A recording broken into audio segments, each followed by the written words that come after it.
Have you ever been outside on a clear summer night and gazed up at the seemingly infinite number of stars in the sky? Have you ever wondered how so many of these stars came to be? Every star within your view, and countless more, each have their own stories to tell, from birth until their final moments.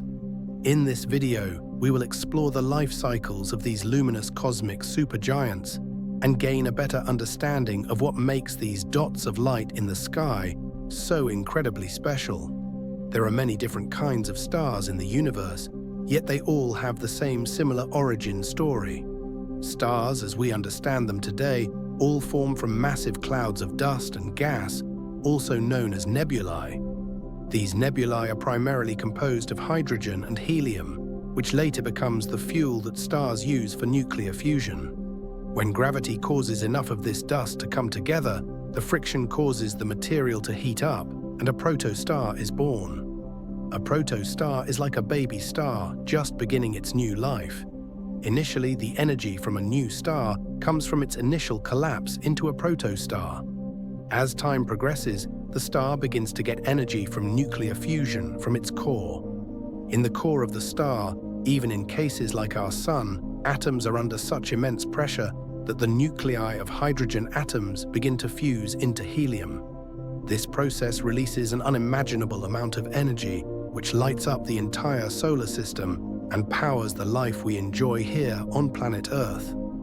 Our Sun may be the star most familiar to us, but as you've seen with your own eyes before, it is far from the only star to exist in the universe. There is an uncountable amount of stars that exist in our universe, and due to that sheer scale, a variety of stars naturally have come to be as well. Most stars that we observe are known as main sequence stars. These stars can range from anywhere between fractions of the Sun's mass to hundreds of times the Sun's mass and can live for tens of millions of years. A star like EBLMJ 0555-57AB is the smallest main sequence star that we know of, and it is only slightly bigger than Saturn. Despite this, it will likely have a longer life than our Sun by millions of years. Even the brightness of these stars can vary.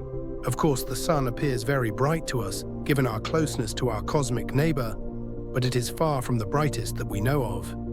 Take Sirius, for example. Sirius is the brightest main sequence star that we know of and is roughly 25 times brighter than the Sun. That, combined with its relatively close position to use at 8.6 light-years away, make it one of the easiest to spot in the night sky.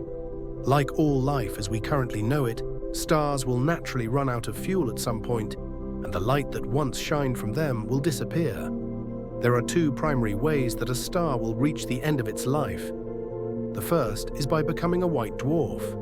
When a star with low mass begins to run out of fuel, it begins to expand into what is known as a red giant. This happens when the fuel from the star's outer layers begins to cool and expand, causing the size of the star to significantly increase. After a few million years, the star will soon become unstable and shed its outer layers, revealing a white dwarf. White dwarfs are the dead cores of stars that have become small planet-sized objects, but are extremely dense as well. It will take trillions upon trillions of years for these star remnants to cool to the point where they lose all their energy. Theoretically, when this phase ends, a black dwarf will remain, a solid, cold planet-like object emitting next to no light or heat. Amazingly, even the oldest stars that we know of in the universe have not yet reached this point. So as humans, we can only speculate for now. Not all stars meet their end in the same way. Other stars leave this universe in grand blazes of glory. Massive stars that begin to run out of fuel will be unable to resist the forces of gravity that the nuclear fusion they once produced defended them against. Due to this, the star will collapse under the force of its own gravity. The result of this collapse is one of the most violent, bright, and incredible events that could ever happen in the universe, a supernova. Fittingly, this unimaginably harsh event leaves behind some of the most bizarre objects the universe will ever know. Once the material of the star has collapsed back onto itself, depending on the mass of the former star, one of two things will likely happen. If the star was not too massive, it may become a neutron star. These stars are so incredibly dense, even white dwarfs pale in comparison. Neutron stars are roughly only a few miles in width, yet they contain the mass of an entire star. A single teaspoon of neutron star matter would weigh billions of tons. If the star is massive enough after it collapses onto itself, it may become a black hole, one of the strangest and least understood objects in the universe. A black hole is an object with a mass so unfathomably large that not even the rays of light can escape it. Theoretically, the singularity that exists within a black hole causes this phenomenon.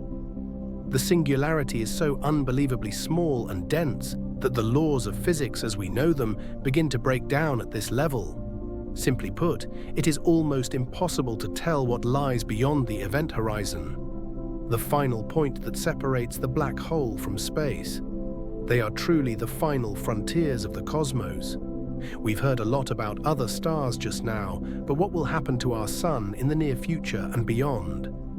Our Sun is a main sequence star, which means it has relatively low mass. Due to this, our Sun, as it reaches the end of its life, will likely expand and become a red giant, consuming Mercury, Venus, and even the Earth as it grows. Fortunately for us as humans, this event won't occur for another hundreds of billions of years. At that point, who knows how advanced as a species we will have become. Although the death of a star may sound tragic, it is actually one of the most essential and life-bearing processes in the universe. When stars reach their ends, whether through the gentle shedding of their outer layers or the explosive fury of a supernova, they return their elements back into space.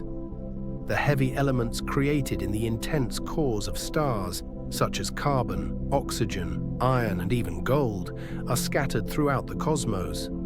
These building blocks eventually find their way into new nebulae, where they mix with hydrogen and helium to give birth to the next generation of stars. But the story doesn't end there. Those same elements form planets, moons, and ultimately life itself. In fact, everything around you, the air you breathe, the ground you stand on, the water you drink, and even your own body, is made from material that once existed inside a star. The death of stars is not the end, but rather a rebirth, a cosmic recycling process that ensures the universe continues to evolve.